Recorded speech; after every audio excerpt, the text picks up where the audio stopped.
Noches, saludo con cariño al auditorio de Telefórmula, hoy es lunes 14 de marzo y tenemos mucha información. La OTAN teme que los ataques rusos cerca de Polonia provoquen un incidente en territorio aliado. Usted sabe que hace unos días dijo Biden que eso podría llevar a la tercera guerra mundial. Estamos hablando de algo muy grave. Antonio Guterres alertó que el conflicto en Ucrania reaviva la posibilidad de una guerra nuclear, lo que catalogó como un acontecimiento escalofriante. Bueno, todo esto está provocando la invasión rusa en su día 19, ya están cerca de Kiev, hubo ataques en los entornos de la capital y ahora el problema es la circundarán y la sitiarán o entrarán. Decía una fuente ucrania que hay 40,000 personas armadas en la capital Kiev, así es que la disputa va a ser enorme y los rusos podrían tener muchas bajas. Se reúnen en Roma, en el Astoria de Roma, el asesor de seguridad, el consejero de seguridad nacional de los Estados Unidos, Jake Sullivan, y el diplomático chino, el jefe, el alto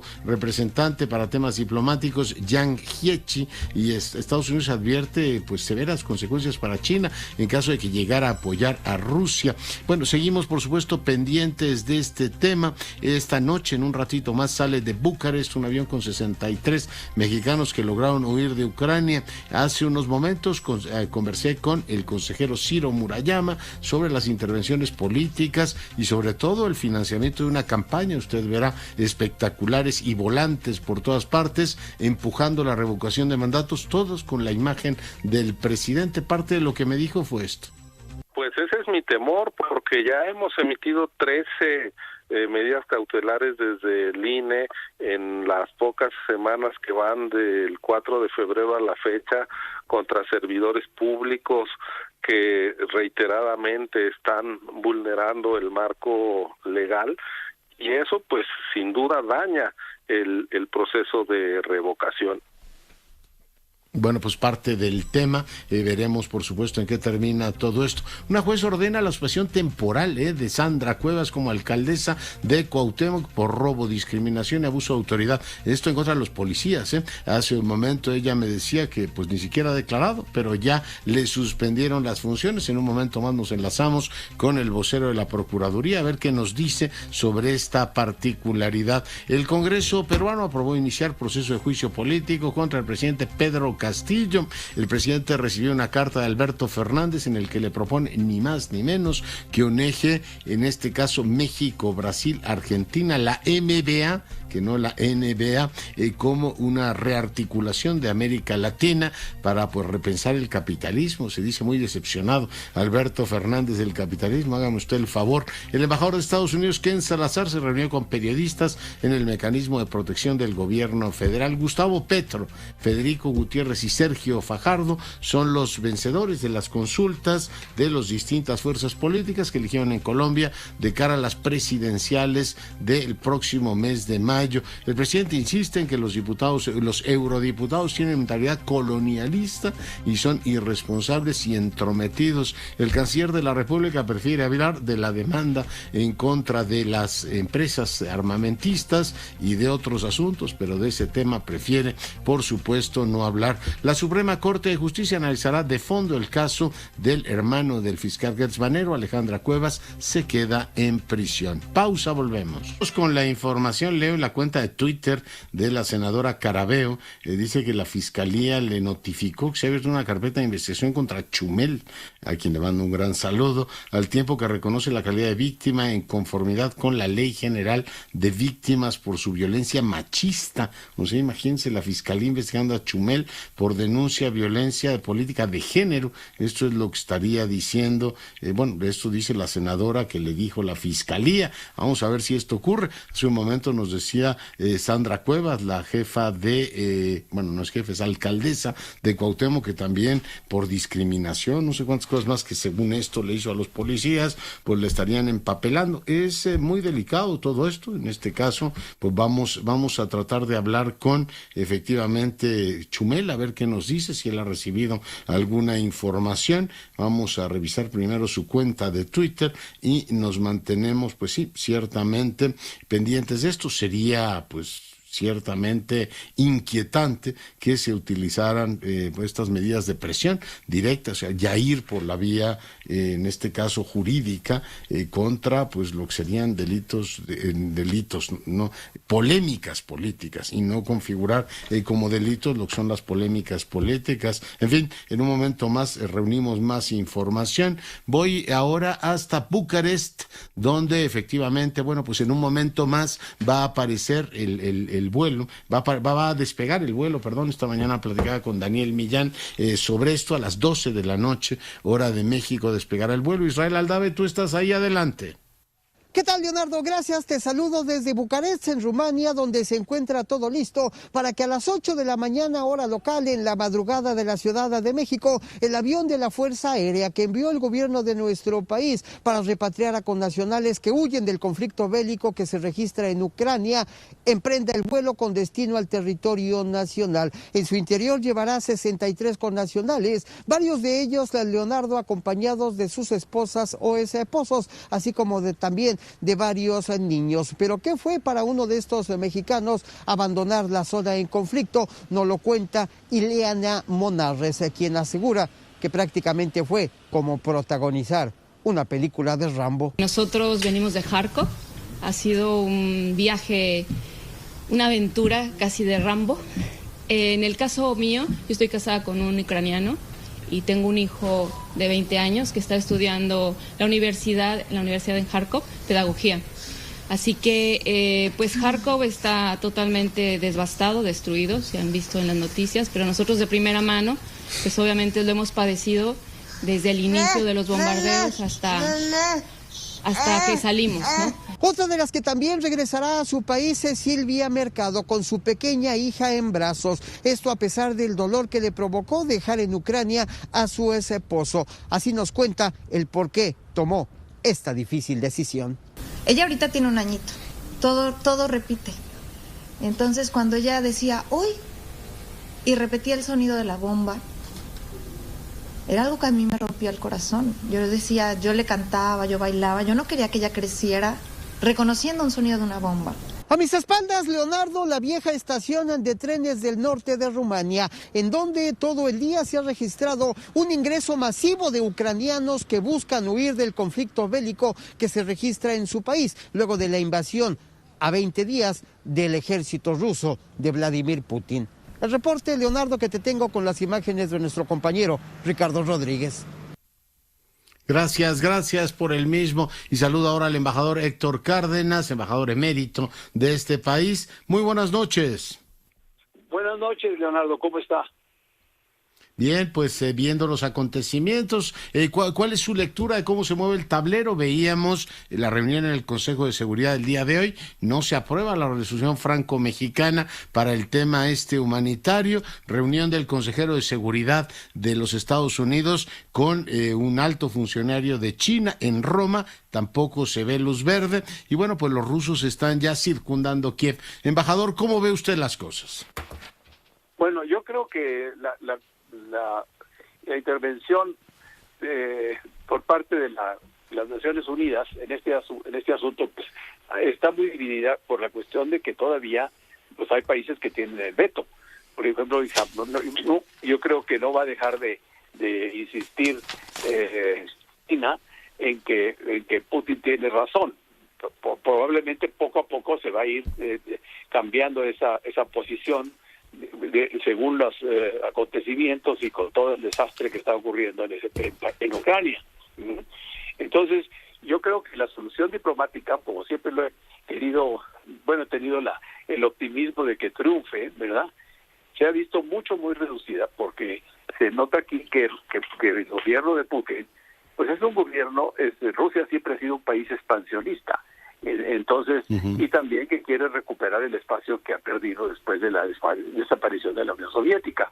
El problema aquí yo creo que puede ser catastrófico en el caso de que ocurra algún incidente o accidente que involucre, por ejemplo, a Polonia o a Finlandia, ¿verdad? Ya los países bálticos creo que están un poquito más fuera de la órbita, están muy al norte. Perdón que use la expresión, los bálticos están muy calientes, ¿no? Leía ahí expresiones que decían, sí, entremos directamente a la bronca. Claro, ellos tienen una vieja tradición de lidiar con los rusos, embajador. Han sido ocupados por Rusia durante siglos también, ¿verdad? Aunque en algún momento Lituania fue un país muy importante y que tuvo a Rusia muy limitada, ¿no? Pero yo creo que aquí la cuestión sobre todo los vecinos más cercanos, por ejemplo, yo creo que Polonia, que hay una enemistad de siglos con Rusia, pues va a ser algo muy muy difícil de solucionar en caso de que se atrevan los rusos a cruzar la frontera, ¿no? Hacia Polonia, el ejército ruso que está en Ucrania. Sí, ya 25 kilómetros, podría haber un error. Dicen que no son tan precisas algunos de los misiles rusos. Yo desconozco todo esto, pero bueno, se va acercando efectivamente el conflicto a la frontera y bueno, pues no parece que ahora mismo los contactos fructifiquen. ¿Qué otra lectura o qué otra, digamos, elemento nuevo ve en el tablero, embajador Cárdenas? Bueno, yo más bien refiriéndome a pues todo el historial de Rusia como potencia agresiva, hay que ver cómo se conformó y también cuando lo ha hecho en algunas ocasiones, pues ha sido derrotada. Por ejemplo, tenemos dos ejemplos muy claros, o tres, digamos. El primero, pues fue la guerra de Crimea, donde Rusia perdió una enorme cantidad de recursos y su ejército fue casi destruido. Luego tenemos la guerra ruso-japonesa, que fue uno de los incidentes, o más bien dicho, de los errores más grandes de política exterior que ha tenido Rusia. Y por último, pues Afganistán. Y hay que tomar en cuenta que si ahí pudieron quedarse varios años, casi 10, ¿verdad? No es lo mismo Afganistán que Ucrania. Pero que Ucrania, como ellos mismos lo dicen, el mismo habla de esto que es como un país hermano que no existe, porque son los mismos, pues entonces estamos hablando aquí de una guerra civil, de una guerra fratricida, ¿no es cierto? Sí, ahí está. Oiga, y amenazan, están en estos momentos ya a las afueras de Kiev, y bueno, pues dicen los portavoces de Kiev, los portavoces de la resistencia, en este caso el gobierno ucraniano, que hay 40,000 personas armadas en la capital. O sea, tomar la capital va a ser un baño de sangre, embajador. Para los dos, desde luego. Y aquí yo sí quiero señalar que la actitud o la respuesta del pueblo ucraniano ha sido extraordinaria y el presidente se ha mostrado como un gran jefe de Estado y que ha defendido con todos sus recursos la estabilidad del país o la soberanía de Ucrania. Muy bien. Pues así estamos, embajador. Le agradezco mucho que haya estado esta tarde-noche con nosotros. Lo seguimos molestando en el futuro. No hay problema. Gracias. Gracias, el embajador Cárdenas, embajador emérito de este país, un gran conocedor de estos temas. Hoy comentando el punto con usted, veía el mapa efectivamente de cómo van avanzando los ejércitos rusos y también ha habido ya bajas de 2 periodistas, uno asesinado en Irpin, un tejano que iba acompañado de un colombiano, y ahora reportan otro de Fox News. Bueno, seguimos de cerca, hay mucha información confusa, hay que irla depurando y ubicando en el cajón de las, digamos, verdades comprobables. Sara Pablo, te saludo. ¿Cómo estás, Leonardo? Muy buenas noches. El presidente Andrés Manuel López Obrador se reunió durante 1 hora y 40 minutos con el secretario de Seguridad Nacional de Estados Unidos, Alejandro Mayorkas, que ya es la 4ª ocasión que visita México. Luego del encuentro, el Ejecutivo publicó una fotografía y escribió que se abordaron asuntos de trabajo y migración y se sigue promoviendo la cooperación para el desarrollo con justicia y respeto a los derechos humanos. El canciller Ebrard informó que se trató también pues todo lo que tiene que ver con la cooperación en materia de seguridad en el marco de este mecanismo denominado Entendimiento Bicentenario, y se habló de la detención en Nuevo Laredo, Tamaulipas, del presunto líder de la delincuencia organizada, Juan Gerardo N., quien cuenta con 3 órdenes de aprehensión, entre ellas una con fines de extradición por conspiración, tráfico de drogas y lavado de dinero. Dijo que fue un gran golpe, señaló el canciller. Y también comentamos el tema de seguridad con la detención que hubo, que pues es uno de los capos, el señor Treviño, principales. ¿Se habló de Ucrania, canciller? No, de Ucrania no hablamos. Que es uno de los capos principales, de los dirigentes principales del tráfico de drogas, de trasiego de armas y también de tráfico y trata de personas y de abuso contra las personas. Va muy bien, pues ahí tienes el resultado de ayer. Se trabajó de manera conjunta México-Estados Unidos. Es un gran golpe. ¿La inseguridad en la frontera ha dejado...? Pues para eso son este tipo de detenciones. O sea, sí está funcionando. Es una de las detenciones más importantes, yo creo, de la última década, este individuo Treviño. Y bueno, pues dijo que también se habló de del tema de migración, y en este sentido el presidente López Obrador insistió en la necesidad de que haya un plan de desarrollo conjunto para Centroamérica, un plan de inversiones, pero que eso pues ya dependerá de lo que digan en la Casa Blanca, Leonardo. Pues ya lo veremos, que recuerdas desde Trump, ¿no? Se había planteado la posibilidad de una inversión millonaria y esta pues no se ha dado a cuentagotas. ¿Algún apunte más, Sara? Sí, decirte, Leonardo, que bueno, pues el presidente López Obrador hoy arremetió en contra del Instituto Nacional Electoral porque dice que no promueve la revocación de mandato, dice que están violando la Constitución y que están pues fuera de la ley porque no quieren que nadie participe.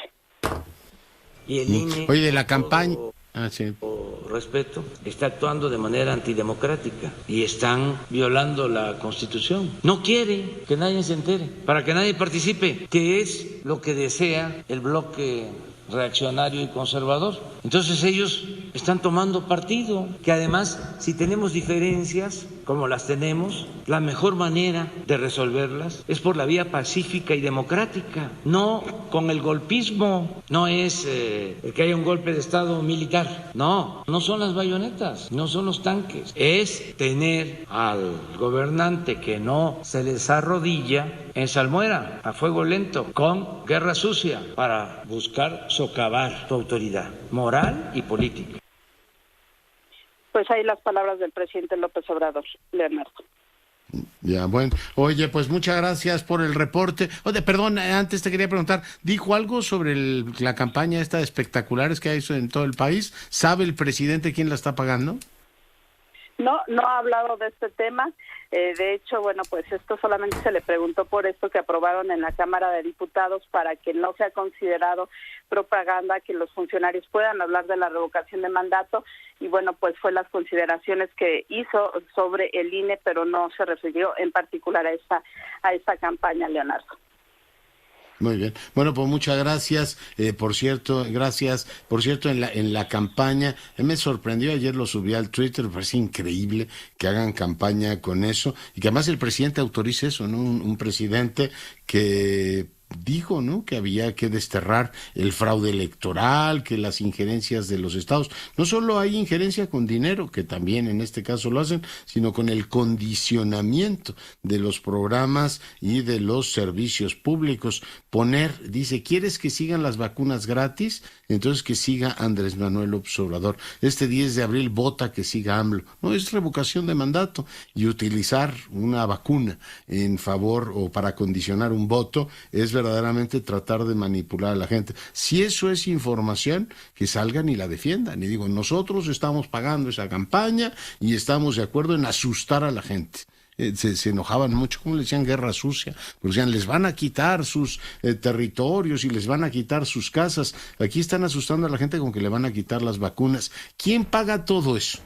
Ahora que veía el caso de Chumel, sube la foto de todos los espectaculares. ¿Quién está pagando todos esos espectaculares con la imagen del presidente? ¿Por qué no desaprueba el presidente eso? Y dice, yo no estoy de acuerdo, porque mi lucha contra Roberto Madrazo, contra Salvador Neme, por adecentar la competencia política, me impide hoy como presidente jugar con las mismas cartas con las que jugaba Carlos Salinas. Que por cierto, la reacción que tuvo con los parlamentarios europeos. Hoy lo platicaba con varios colegas, desde la época de Salinas no la veía, ¿eh?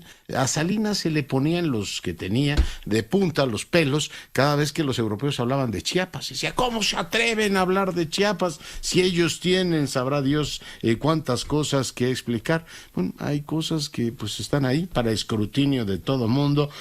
Y cuando uno tiene la democracia como lengua materna, pues entiende que el tema de los derechos humanos son de escrutinio universal, y que te digan una cosa como lo que ocurre con los, en este caso, periodistas, pues tú lo puedes tomar por la tremenda, o puedes decir, muy bien, pues agradezco mucho su comentario, yo soy el primer preocupado sobre el particular. Bueno, ya subió Mayorkas, a ver, ¿me ayuda, Sandra, poniendo lo que dijo el secretario Mayorkas? Ya se los mandé al correo electrónico para que nos ubiquen el balance que hace el secretario Mayorkas sobre su visita a México. Está ya en su cuenta de Twitter, usted lo puede revisar, además con muy buena disposición, él graba y hace pues la presentación. Yo me enlazo con el doctor Ramos para que nos cuente cuál es su lectura de la visita de Mayorkas. José María, ¿cómo estás? ¿Qué tal? Buenas tardes, Lordo. Encantado de estar contigo, con tu audiencia. Mira, pues es una visita muy importante. Es la cuarta visita que hace en un año de la administración del presidente Biden, desde junio del año pasado, y se enmarca, además de lo que comentaba el canciller y lo que indicaba la corresponsal, en el contexto. Hay dos temas importantes, creo yo. Uno, la visita que va a hacer próximamente el presidente López Obrador a Centroamérica, donde el papel de México creo es un papel muy importante. Recuerda que la preocupación tanto de México como de Estados Unidos es atender las causas. De ahí la importancia de este programa de desarrollo regional que en su momento planteó México a través de la CEPAL, y que Estados Unidos también tiene una propuesta.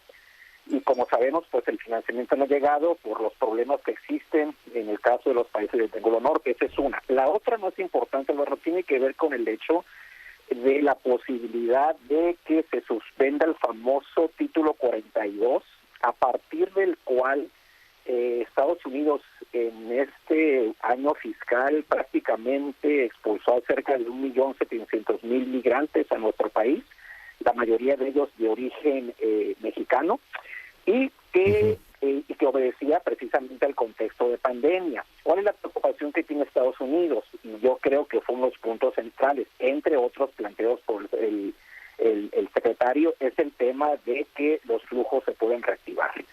Este es un tema sin duda alguna relevante. El otro también tiene que ver con lo que está pasando en Ucrania. En los últimos 3 meses en esta frontera norte han llegado cerca de 700 rusos y ucranianos y ucranianas, y eso que estábamos apenas en el contexto previo. Yo creo que esos son los temas importantes, y además de lo que pasó el día de hoy, el cierre de los puentes internacionales en caso de Laredo, Texas, lo cual no se había dado por lo menos en los últimos años.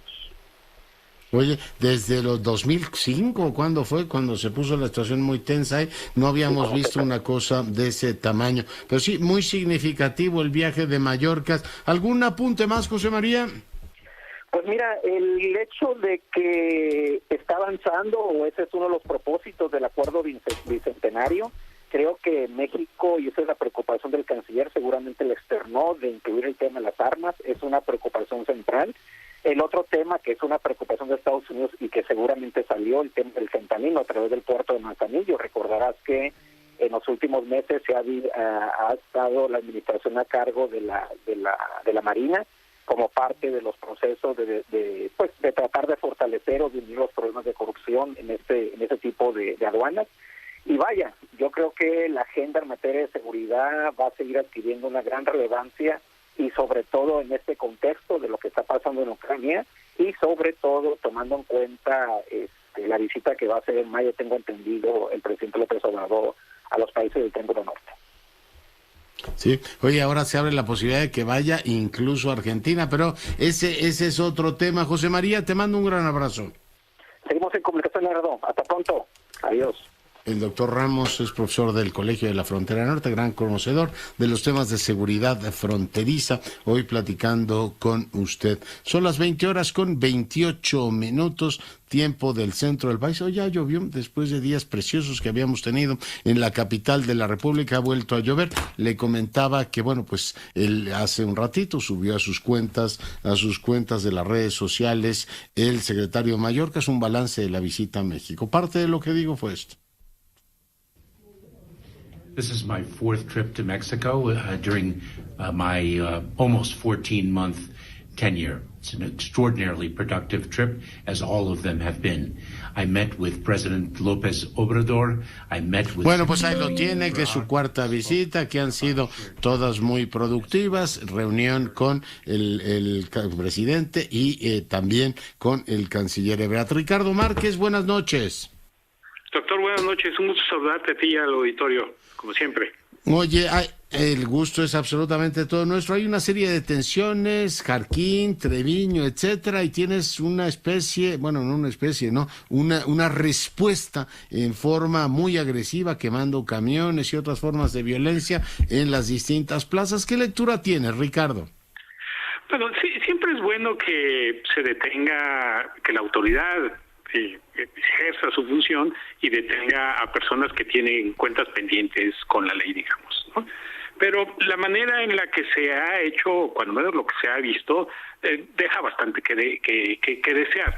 Lo que hemos visto, quizá el mejor ejemplo sea Tamaulipas, donde sí hubo una detención de una persona de alto nivel dentro de la estructura de una organización criminal, pero se dejó digamos, al libre juego de las fuerzas criminales a la población, a un pueblo, a un municipio, cosa que debería ir paralela con la detención de personas, debería ir el despliegue policial, el despliegue de las fuerzas del orden para mantener la tranquilidad y la paz en esas poblaciones ante los posibles reacciones de organizaciones del crimen organizado. Eso por un lado. Por el otro, pues es bastante sano y era, digamos, ojalá que pudiera presentarse una tendencia de continuidad en que la autoridad va por personajes importantes dentro del mundo del crimen organizado que generan violencia y no solamente en contra de alguna organización criminal, sino en contra de todas las organizaciones criminales, ¿no? Sí, porque detienen a este individuo de, ¿cómo le llaman? El 300, ¿no? Que era como el líder del cártel de Sinaloa en Chihuahua. Detienen a este que se apellida Jarquín, ¿no? En Colima, y detienen a Treviño en el caso de Nuevo León. Eso el día que llega el secretario Mayorkas, ¿es un tributo al gran jefe norteamericano o es una coincidencia, Ricardo? No, cuando si vemos el registro de cuando vienen delegaciones o personajes importantes del gobierno del gobierno norteamericano, vemos que hay antes o después o incluso el mismo día, como está sucediendo ahora, hay una serie de acciones del gobierno mexicano para tratar de mandar el mensaje o adelantarse o posterior de que, bueno, sí estamos haciendo algo en este contexto del entendimiento bicentenario, que acordamos una serie de acciones y que no ha habido muchos resultados, pero vean que sí, cuando queremos ponernos a trabajar, pues sí nos ponemos a trabajar, ¿no? No es algo fortuito, es algo, me parece que el gobierno mexicano tiene bien planeado y que desde luego el gobierno norteamericano ya también tendrá bastante bien identificado y detectado. Sí, absolutamente. Ricardo, pues muy agradecido por tu comentario. Muy buenas noches. Un gusto, como siempre, doctor. Buenas noches. Bueno, pues ahí tiene usted la lectura, ahí están las 3 detenciones, el 300, el Chaparrito y en este caso Treviño, decía el canciller de la República, que efectivamente, bueno, pues se trata de una de las más relevantes cabezas del crimen organizado. Raquel Flores, te saludo. ¿Qué tal, doctor Curcio? Muy buenas noches. Al encabezar la ceremonia de reconocimiento a policías En la Ciudad de México, la jefa de gobierno, Claudia Sheinbaum, aseguró que gracias a la estrategia implementada en la actual administración, se han logrado disminuciones importantes en los delitos de alto impacto en la capital. Dijo que de enero y febrero de este año, en comparación con el mismo periodo de 2019, se registró una disminución del 58.6% en los homicidios dolosos, es decir, que pasaron de 5 a 1.8 homicidios diarios. Así lo expuso. El trabajo que hemos desempeñado durante estos años se muestra en los datos que se presentaron el día de hoy. Es realmente increíble el trabajo de cada una de los policías, de las policías de la Ciudad de México, de la Fiscalía General de Justicia, del trabajo cotidiano que hacen las distintas áreas de gobierno para poder tener los resultados que se presentan el día de hoy.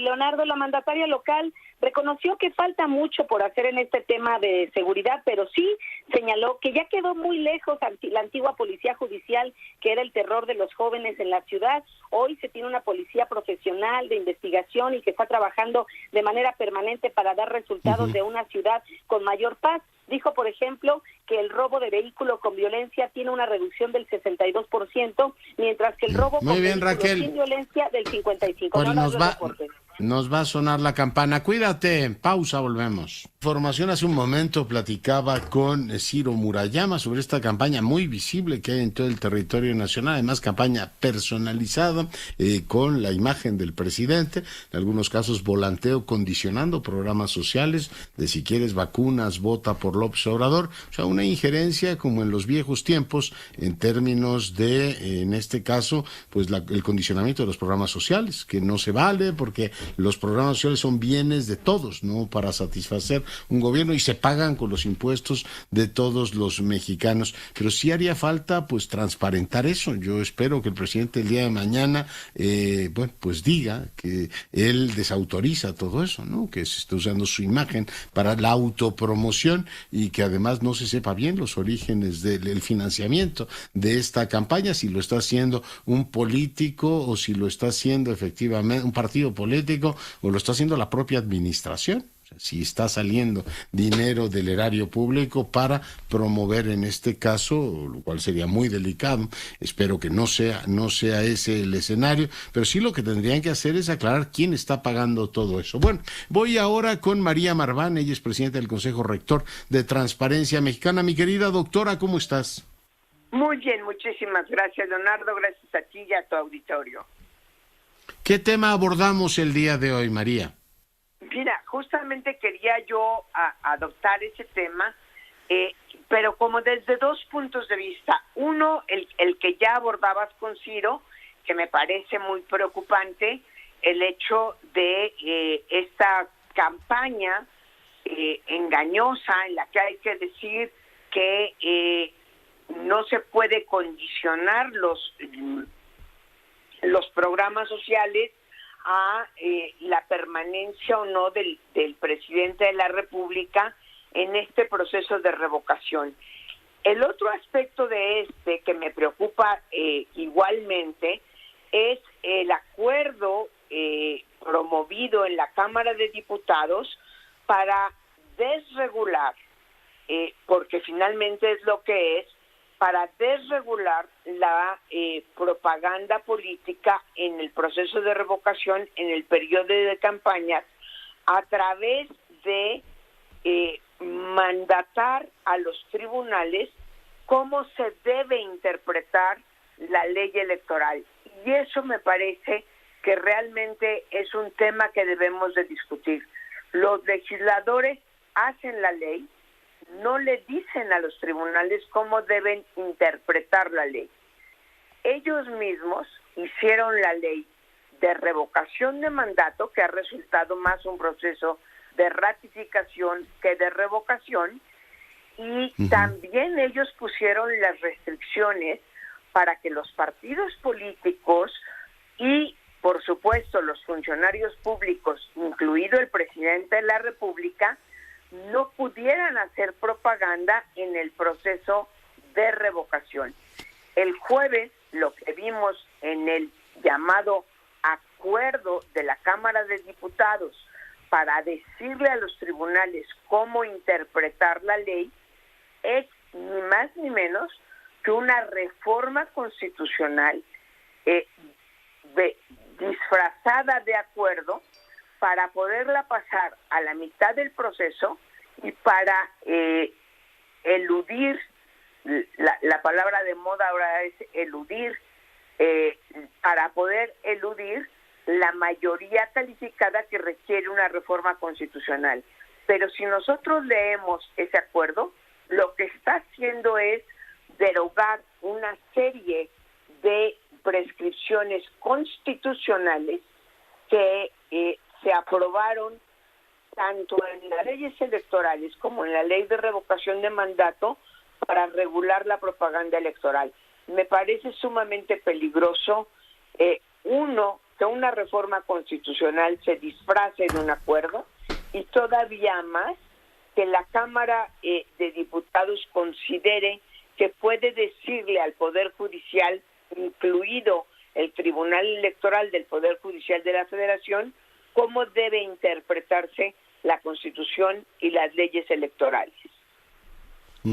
El gobierno se queja y dice que el INE los manda a callar. Bueno, los manda a callar porque estamos en este proceso de revocación de mandato que pudimos no haber tenido, porque nadie juzga particularmente relevante, salvo el gobierno y todos sus aliados, el tener una revocación de mandato. Pero déjame llevarte 6 años atrás, mi querida María. Ahí están los archivos, dicen que nos callábamos como momias cuando gobernaban otros, pero yo recuerdo haber utilizado contigo un argumento cuando el Verde y el PRI eran coaligados, en el ánimo sistemático del Verde de violar la ley. ¿Te acuerdas cuando hacían sus anuncios, contrataban publicidad fuera de norma, y además lo hacían diciendo, pues podemos y lo hacemos porque tenemos la mayoría? Yo decía que era preocupante que la coalición mayoritaria, en aquella época PRI y Verde, desde la posición de poder violara sistemáticamente la ley. Ahora, 6 años después, tienes una coalición guinda y verde, y el ánimo de violar la ley es sistemático, pero desde el gobierno federal. Es decir, no importa lo que diga el INE, nosotros vamos a seguir promoviendo la consulta, María. Me parece, francamente, iba a decir levantisco, inquietante, María. Es absolutamente inquietante, porque mira, además, sí se pregunta uno, ahora sí que como diría el Divo de Juárez, pero ¿qué necesidad? Esta coalición Morena y Verde hicieron la ley de revocación de mandato. Podían haber evitado estas restricciones a la propaganda gubernamental. No sé si hubiera sido lo mejor o no, pero son precisamente estos partidos los que pusieron las restricciones y ellos mismos son los que ahora la están violando. No hay que olvidar que todas las restricciones que se han metido a la propaganda gubernamental y a poner límites para que los funcionarios públicos de cualquier nivel hagan propaganda gubernamental en favor en una campaña electoral, y finalmente el periodo de revocación de mandato lo que se está haciendo es una campaña electoral. Fue precisamente el grupo de López Obrador. Las restricciones a la propaganda empezaron en 2007 porque ellos adujeron en ese momento que habían perdido la elección o les habían hecho fraude, como queramos frasearlo o como ellos quieran frasearlo, precisamente porque el PAN les había hecho una jugarreta al hablar desde el poder en favor del candidato. Cállate, chachalacas, ¿eh? Cállate, chachalaca. Y ahora todas estas reformas que ellos hicieron, que si a mí me preguntas en el fondo, yo creo que habría que revisarlas. A mí me parece muy preocupante la cantidad de restricciones que le hemos metido a la propaganda electoral, al punto de que nadie más que los partidos políticos pueden pronunciarse, que los niños no pueden participar en la propaganda electoral porque hay una serie de resoluciones del tribunal que prohíbe la participación de los niños, y al rato pues va a resultar que solo los candidatos pueden hablar de los candidatos. Pero la ley es la ley, la hicieron ellos y ellos la violan de manera sistemática. Eso me parece verdaderamente preocupante, como preocupante era cuando la coalición PRI-Verde se daban el lujo de violar la ley, y perdón por decirlo de esta manera, y burlarse de nosotros. No, y decían, al INE le tiembla la mano, le deberían quitar el registro al Verde, no sé qué. Entonces, en esa época decían, ahora pues no sé si opinarían lo mismo de que le quitaran el registro a Morena. Pero bueno, ahí hay este ánimo de violar la ley. Mi querida María, te agradezco muchísimo esta conversación. Buenas noches a ti, Leonardo, y por supuesto a todo el auditorio que nos escucha. La doctora Marván, ojalá no pongan en riesgo la propia consulta, ¿no? Ojalá no la pongan en riesgo. Saludo ahora al vocero de la Fiscalía Capitalina, Ulises Lara. Señor vocero, ¿cómo está? Buenas noches. Muy buenas noches, doctor Leonardo Sólenes. Pues preguntarle qué cargos hay sobre la alcaldesa de Cuauhtémoc. Cuéntenos. Sí, se han formulado 3 principalmente, uno relacionado con robo, otro con discriminación y otro con abuso de autoridades.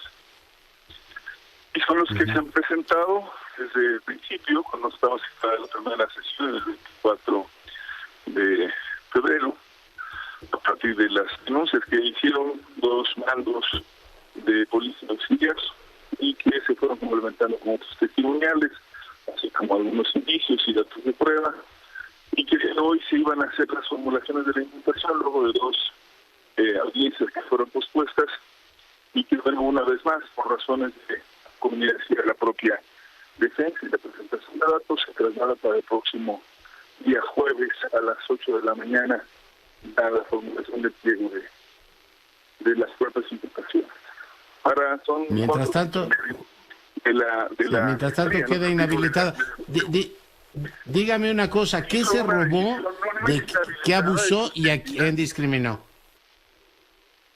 Sí, pero primero, perdón, si escuché bien, no es inhabilitación, es una suspensión provisional en cuanto viene la sesión, junto con otras medidas cautelares, y no solamente para ella, sino para los servidores públicos y servidoras públicas que están relacionados, Leonardo, que son 4, entre la titular de la propia alcaldía. Y la otra parte ya no te escuché, disculpame. Se me está cortando. ¿Me escucha, Ulises Lara? Sí, ya te escucho, sí. Nos decía, le preguntaba, ¿qué se robó, a quién abusó, de quién abusó y a quién discriminó?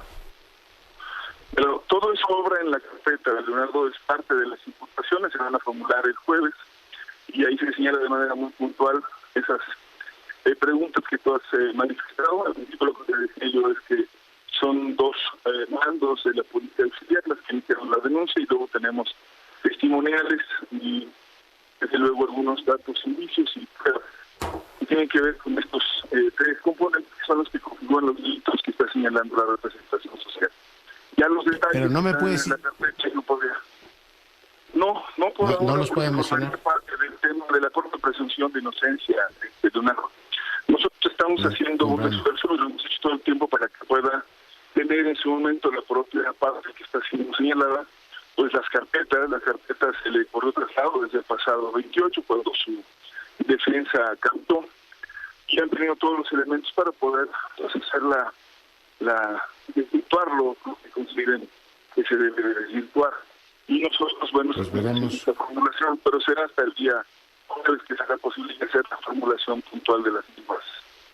Mientras tanto, le han decretado esta suspensión provisional el juez. Oiga, sobre el otro caso Cuevas, ¿qué novedades tiene la Fiscalía? Escuchaba al fiscal general de la República diciendo que en este caso la señora Cuevas, Adriana Cuevas, había sido detenida por la propia Fiscalía Capitalina, cosa que es claramente cierta. ¿Tiene usted algún comentario sobre ese caso, señor vocero? No, creo que se refiere a otra persona, Cuevas, ¿no? Esa es la familia. No, la familia del fiscal. Así es, la familia del fiscal. Ella, el fiscal general de la República, dijo que personal de la Fiscalía Capitalina fue la que detuvo a esta mujer de 70 años y la mantiene en prisión. O a lo mejor yo estoy en un error. Oí mal al fiscal Gertz Manero. Tienes razón, Leonardo. Sí, fue así. Y fue por un tema de deber de cuidado. Y se inició un procedimiento y se señaló por parte del juez una acción para que pudiera ser detenida toda vez que le encontramos responsables de estos hechos. Y así fue, sí, nos correspondió en su momento a nosotros la actuación como Fiscalía General. Lo único que le puedo decir es que es un cumplimiento de un mandato. Sí. Oiga, ¿una mujer de 70 años está en prisión? Bueno, también podría decirle, Leonardo, decirte, si me permites, que el asunto eso ocurrió, digamos, recientemente en el inicio del proceso y tiene, por supuesto, una defensa. Yo no podría ahora, sí, en este momento, decirte si ya tiene edad y se pudieran haber hecho las medidas cautelares, como por ejemplo que la persona pudiera tener en libertad ese procedimiento, y si fue en ese momento y por esas circunstancias. Pero también lo que te puedo decir es que es el juez quien señala la privación. Nosotros hacemos solamente la presentación y quien resuelve sobre el hecho es el Poder Judicial, no la Fiscalía, perdón. Ya, no, muy claro. Muy bien, pues algún apunte más sobre el otro caso de la alcaldesa Cuevas. Dígame. Nosotros estaremos pendientes, si me preguntas, estaremos al pendiente, estaremos atentos a lo que se esté señalando. Hemos insistido y quisiera dejarlo claro en esta oportunidad que no hay de ninguna manera pretensión de parte de la Fiscalía, sino de atender lo que son los hechos que se presentan buenos y poderlos resolver dentro del marco del derecho. Así que el día jueves, cuando tengamos la resolución, estaremos atentos y seguramente podremos comunicarlo en tu programa. Platicaremos. Ulises Lara, vocero de la Fiscalía de la Capital. Muchas gracias por la conversación. Gracias. Buenas noches. Oiga, pues ahí está el caso de las dos cuevas. En este caso suspenden temporalmente a efectivamente la alcaldesa. Lo que está bajando para fortuna de todos el petróleo, ya la mezcla mexicana hoy en $104, 21 dólares con 21 pesos con 38 centavos el dólar, 22,89 el euro, la bolsa mexicana de valores en los 52,807 unidades. Fíjese que la demanda civil de México contra empresas estadounidenses sigue adelante ante la solicitud de ampliación y extensión del documento de contrarréplica.